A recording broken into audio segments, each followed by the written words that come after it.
but she's here. She's ably represented by, I don't know, my hero. You do not know this, but you're my hero. And this is why. I grew up in Nigeria in the 90s and I watched I Need to Know. And all the sex education I received was from I Need to Know. Wow.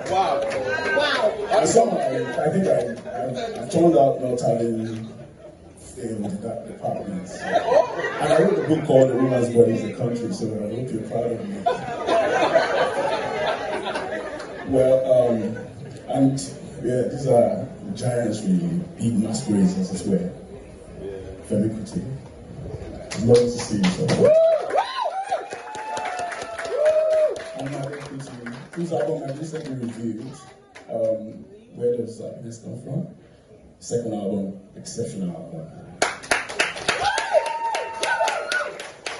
But we're not here to talk about you in particular. We're here to talk about Mrs. Kuti, this book by your grandmother and your mother. And I think the best way to start would be to set it up a bit for everyone. Unfortunately, Mrs. Kuti is no longer with us. She's an ancestor. She passed away 23 years ago. But the power of words is that 23 years later, or 22 years later, a book that she had written can come to life. And that's something that I want us to hold as we begin. I think it's important to hear her voice. And yeah, feel free to clap and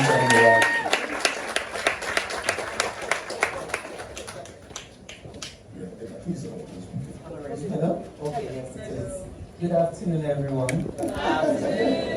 I can't overstate how much of a privilege it is for me to be reading an excerpt from the book of this very, very great woman, whom I had the privilege and honor to know closely, and I've been friends with her children for almost 40 years now. So the reading is from page 134.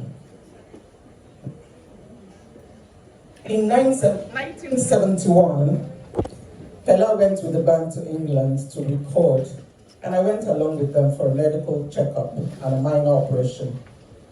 I was glad that I went. Otherwise, I may have lived with the illusion that life back there would have been better for me. I was supposed to stay there for 2 months, but after the first week, I was ready to return home. Everything was different compared to my earlier years. And I felt like someone from another planet. I was used to the freedom I had found in Africa. I enjoyed being among people of my own color, where we were in the majority, where if my voice was a little too loud, I would not be looked upon as an oddity, and where I did not get strange looks because I wore a huge Afro hairstyle. I had outgrown England as much as it had outgrown me. I had my operation and returned home after 12 days. One day, Fela decided to teach Sonia and I to drive. We were both happy, but my journey soon turned to regret. Fela praised Sonia's efforts, but kept criticizing me. He shouted and ranted at me, and I would yell back. And by the time each lesson ended, I was a bundle of nerves. Finally, Fela asked Alan to teach me. And I got along fine. I soon became proficient, although I once made a mistake that almost got us killed. I thank God that Alan had quick reflexes. We're driving near Babbage along a straight stretch of road. I could not see that at the end of this stretch was a very low wall. Alan told me to press the clutch and slow down. I pressed hard and the car lurched forward at full speed. I had inadvertently pressed the accelerator. And if Alan had not wrenched the wheel from my hand and shoved his foot over mine, pressing the clutch and brake, we will now be in heaven. Oh, hell. The day came when he judged me proficient, and I told Fela, who took me to Apapa for a test drive. Oh boy, how that man affects my nerves. First, I lost my ability to drive around the roundabout without stopping to change gear. He told me to drive around it, changing to second gear as I did so, but I stopped to change from first to second. He told me just to go around in first gear, and we got over that hurdle with him moaning beside me. As we drove along, the road suddenly became more crowded. I looked in the mirror and saw a bus behind me. In front of me was a lorry, and coming towards me on the other side of the road was an oil tanker. Meanwhile, sitting beside me was this man telling me how stupid I was and behaving the way husbands always do when they're teaching their wives to drive. I simply froze, saying, "Fella, I can't drive anymore. I am scared. Get out, you fool," he yelled. We exchanged places, and he told me not to ask him to take me for a test run again until I was quite sure I could handle the car without hang-ups. Since then, I have driven regularly, although only around quiet places. Maybe Fela put me off driving for life. Sonia had the same experience with Mike. He took us together to test her and did exactly the same thing Fela did. Yelled at Sonia and praised me. Other friends have told me their husbands behave like this too. So, I now believe that it is not a good idea for a husband to teach his wife to drive. They seem to become monsters. It's universal. It was not much better when Fela tried to teach me to sing. As we're driving, I couldn't be myself. Mom said, "Love is blind," or in this case, deaf, because I just could not sing the scales as Fela desired. I could in the choir at school, but here I was too shy to really get down in the presence of the man I loved. This amazes me even now. I believe I can sing in key competently, but for him, I could not. So I don't think it is wise for, So I don't think it is wise for a husband to try to teach his wife to sing either. Thank you very much for that. Round of applause. Something that kept showing up in the book was the way she felt, feeling state and anxiety. And as a psychiatrist, I can't help but notice how childhood experiences, albeit adverse childhood experiences, can lead to just the sense of dread and anxiety, as it were. And I imagine that that's what's playing out here as well. But I have a question for you, sir, and it's really regarding Fela as a teacher, as it were. Did you have any experiences that you want to share with us about being taught anything at all?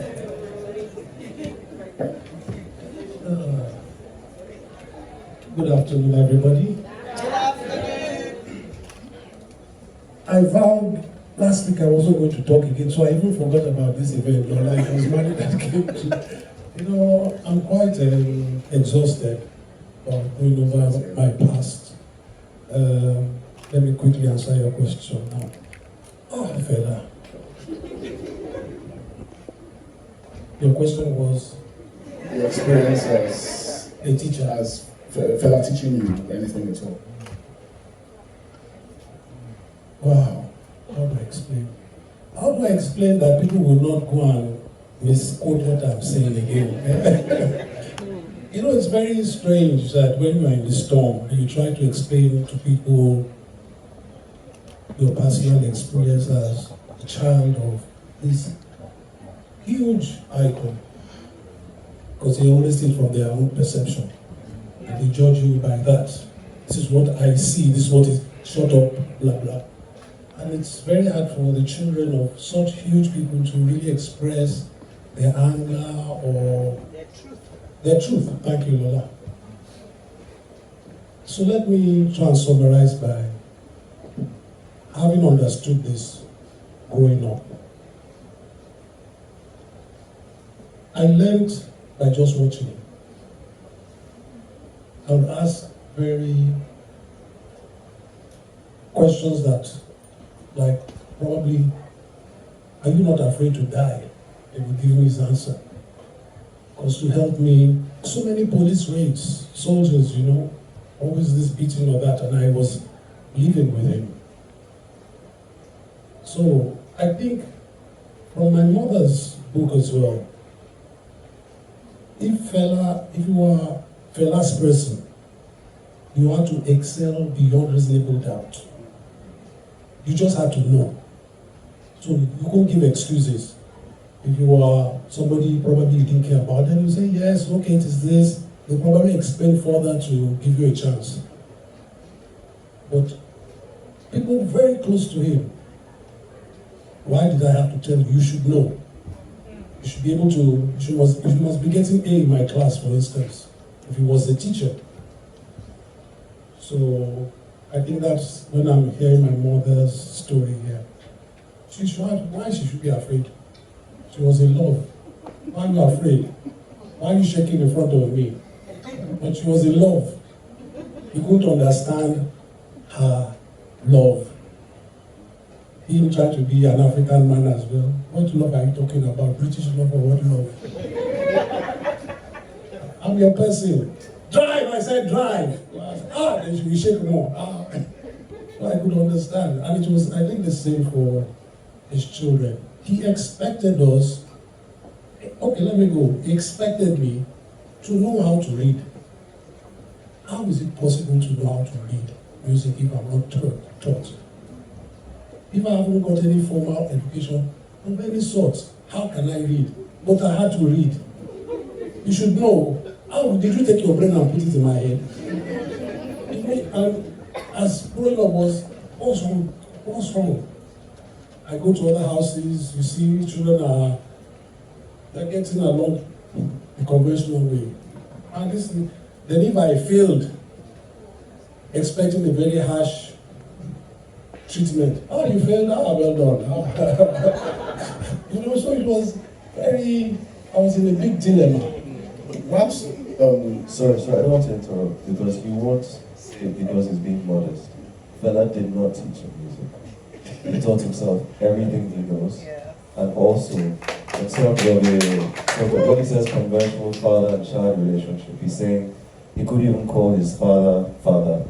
Fela had a very serious idea of this kind of sort of communist environment within his household, so everybody, including his children, had to call him Fela. It's important that he won't say it himself, but he didn't teach him. I was trying to get him to say that. Which speaks a lot to your genius, sir.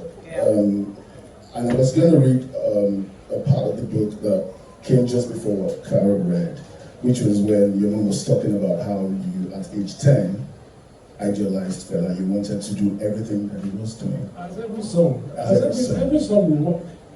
every son idolizes his father. Yeah. Every child, we idolize our parents. But something just goes wrong, where probably the parent is too engrossed with work or the difficulties of life, and they take their problems out on you, they shout on you. They don't always mean it. They're just caught up in this stress of life. Because of maybe the way I grew up with my father, I learned to quickly curb that. So no matter what I'm doing, when my children stop me in the middle of whatever, no matter how hard life might be at that point, I take a deep breath. So yes, Nadi, what is it? Fantastic. I'm coming back to you, but I would like to just check with Nadi very quickly what is the experience of your fatherhood was. Femi's fatherhood. So, Being a father. just if you listen to everything that he said, sort of put into perspective, you can tell that nothing about his childhood was conventional. So I've always said that him Auntie Annie should and need therapy. They won't accept it because of how far they've come in life without it. But sometimes it's not so much about the success you've had, it's really the subconscious things that are within. And myself and my siblings have had so great an upbringing that I truly have nothing to complain about. From love, teachings about life, my academics, my passion, what I want to pursue myself. So much so that, I'm quite a stable person. But, back to what he said as well about growing up, as a child in a famous family. So I had similar experiences as he did, but I learned to sort of manage those experiences at a very young age. So, for example, right now, at this moment, I don't have social media on my phone because I prefer to stay now far away from the, not so much limelight, more so the desire to want to always be the subject of attention. So I really believe that what I should do as a musician is practice my music as best as I can and deliver, music at the best of my abilities, and that is what should define me. And this kind of thinking, my philosophy in life, the fact that I can, say that I love one woman and I want to stay with her for the rest of my life, that's all him. So it's a totally different life. I grew up in a home where family was priority. My father grew up in a home where the country was priority. So it's a very different, polar opposite upbringing that I had. I did grow up in the shrine as well, but with a lot of mediation back. Yeah. How do you feel about it? I think, the words have said themselves. The trauma wasn't passed forward, and that's just phenomenal. And I can see that in your music, because in my review recently, I wrote that there's a tenderness that it has, that it carries, that I'm like, I've listened to all the others, and I'm like, there's something here, there's something different here. And we have to thank you for that. So, I want to come back to therapy, because that's how I make my day living, and the art.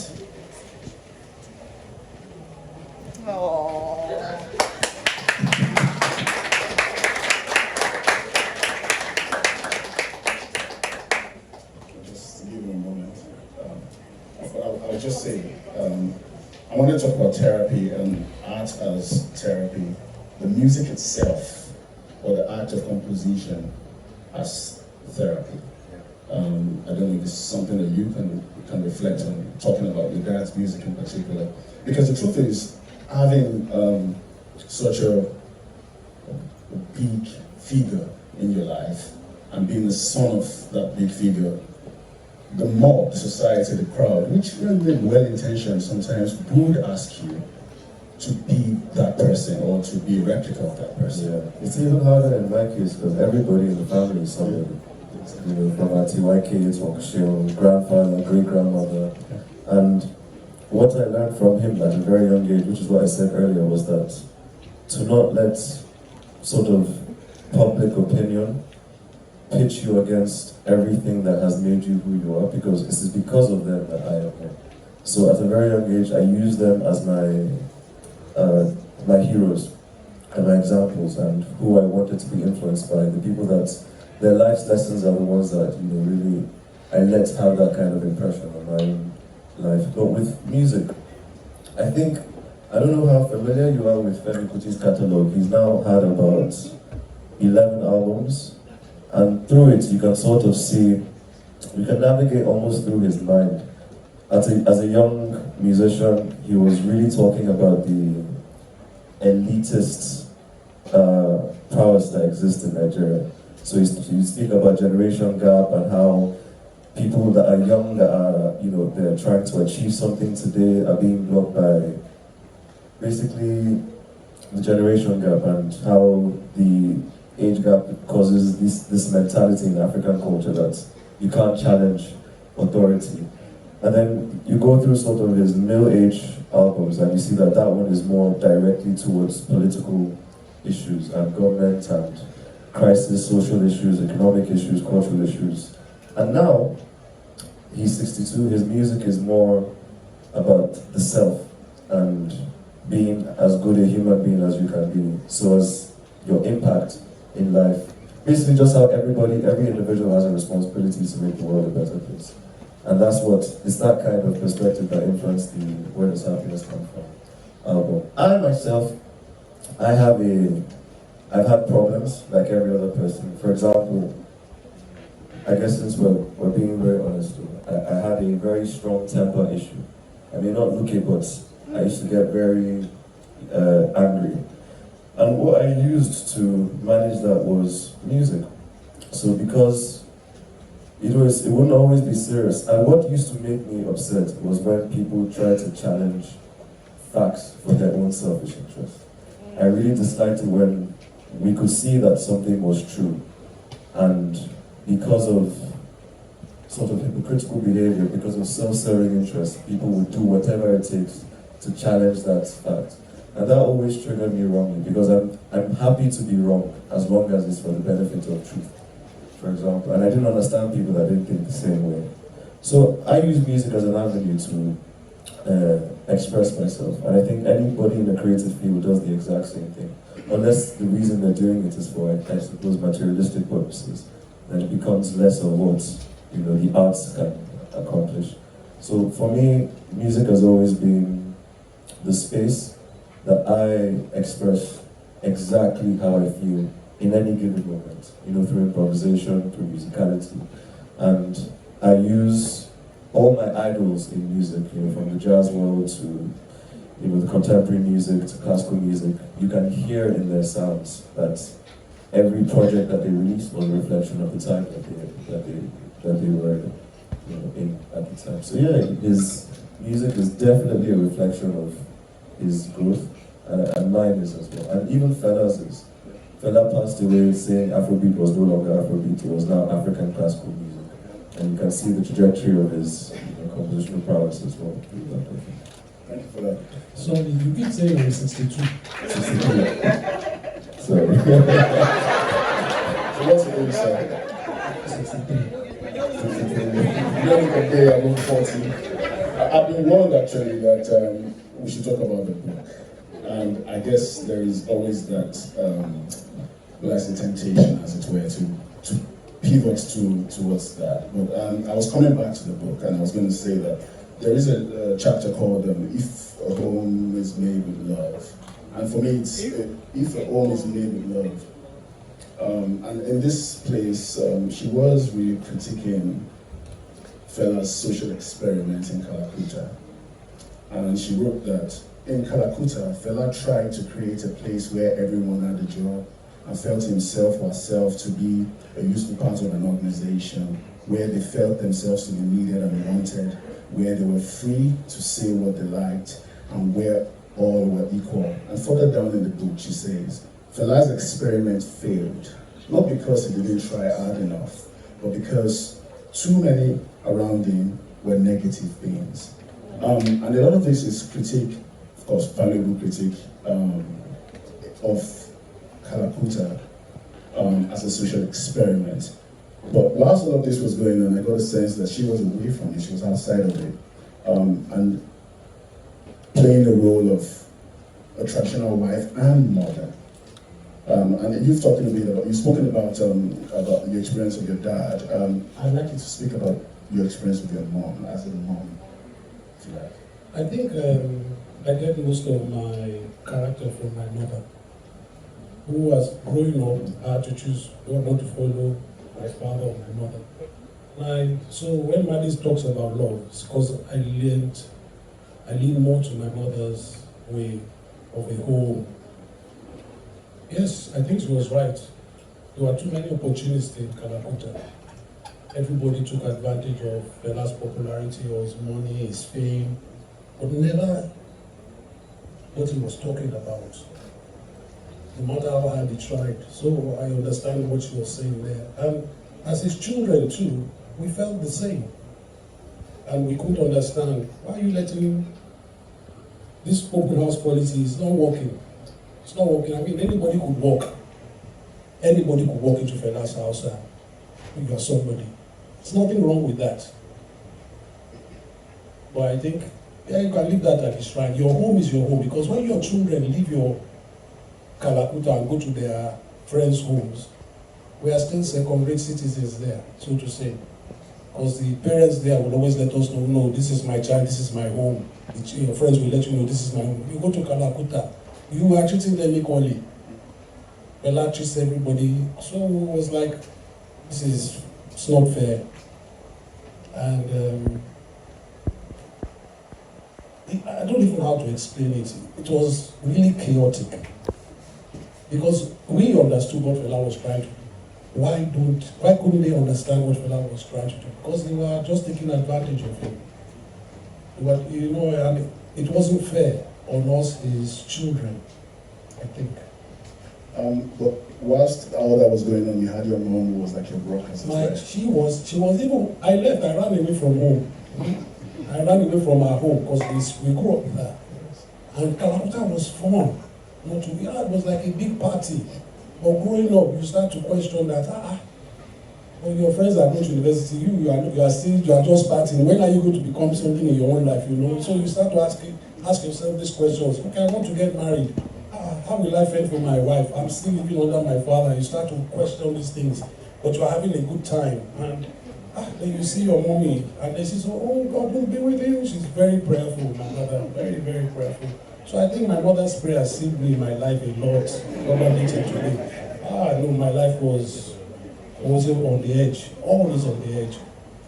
So I think her life really, when I finally put my foot down and said, okay, enough of this. This is what I want. This is what it comes from her now decided that I'm going to lean more to my mother's side than this open house policy will not work. People will always take advantage of you. I'll give you a quick example. I just came back from tour with my band. Every time I go on tour, my boys run away. This time, 3 of them ran away. It took me, the embassies refused to give them the visa, right? I pleaded, look, Africa has to, look, stop depriving us of making a name, blah, blah, blah. The embassy now said, okay, we'll give you the visa. Those same boys, those 3 boys, they ran away. They ran away after the 9th gig. We had 24 shows. And we had 5,000 people waiting for me in New York. They didn't care. They didn't care about the tickets. They didn't care about the visa. The last time I complained on social media, people blame me. Yes, maybe it's a country that is bad. Is it their fault? What about, am I the government? The same way that they will go and say, oh, you brought Buhari. No matter how many times I explain, I can never support Buhari. They will find something on social media, maybe Oshubaju took a picture with me. I also mean, can you understand? Okay, another one. Oh, you protested against the petrol. Did you hear what I said? Nigeria, if PDP was a good government, what opposition wants to oppose you? I'm a good father, I believe. Nobody can take my place as my father to my children. It's not possible. My children will always tell you, Daddy loves me. Yeah, they will be confident. I've built that trust with them. I can tell you that you can't tell me anything about my children. Nothing. I will listen to you. And if they are wrong, I will call them. Come, Maddie, next time do it this way. As a father should. And that's how government should relate with its people. So yes, I oppose the PDP because why did you build the refineries? Why don't you do it right? But that Tinubu paid me. I sang a song against Tinubu then. Why don't you put that on social media? That day I called, I said, ask Tinubu where our money is. Let Tinubu come out and say, let any government official come and ever say I was giving money to oppose who? Me, Femi Kuti. You can't bribe me. Never. So I'm that kind of person. So when they try to change the narrative in social media to deceive the youths or deceive, so I've got to see, I still don't want to talk again because when I talk, I start to hit up. I've got to a point where I just say, just find your peace. So this comes more. My mother, nobody knows her. Back to her, because for 40 years, she locked her herself away from Nigerians. So they don't know her. If this book did not come, they don't even have pictures of her. The pictures that you see on social media are many pictures that journalists stole from our house as children that they never ever returned. So they did that as children. Say, come and see my mother. They say, can I see this picture? Oh, lovely picture. And before we know it, they have stolen the picture. So many pictures you see on Facebook are pictures that they stole. So Nigerians have always betrayed our trust. And we have always asked that, why? We have always been, because of Fela's open house policy, we have never been overprotective of ourselves. Now I want to be protective of my children and myself. So I'm very careful who you bring to the house. Even your wife, I love him and his wife, but can we verify? See, this is the only girl I see that loves you. So if you like marry anybody else, but this one is the one I think loves you. I'm happy to listen to him. You see, that kind of father. It's cool. But all this comes again from the upbringing of my mother. If I go by my father, look, don't marry plenty wives. Would you talk about your maternal grandmother? Which one? Your maternal grandmother. Oh, she was. Her and my mother were like sisters. Very, they used to gossip, and they were very British. They used to make me cook, make tea. I could make tea like 10 times a day. Would you make a cup of tea? I'm saying, you make a cup of tea. And Fela used to get very angry. That why are you bringing this boy up to be like a sissy? He's cooking, he's sweeping the house, he's washing clothes.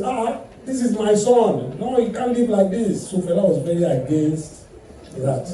And I was like, it's my boy. Oh, he makes the best cup of tea. And he said, before I knew it, me and Sarah were not doing anything. I was only one doing everything. Fetching water. Mommy.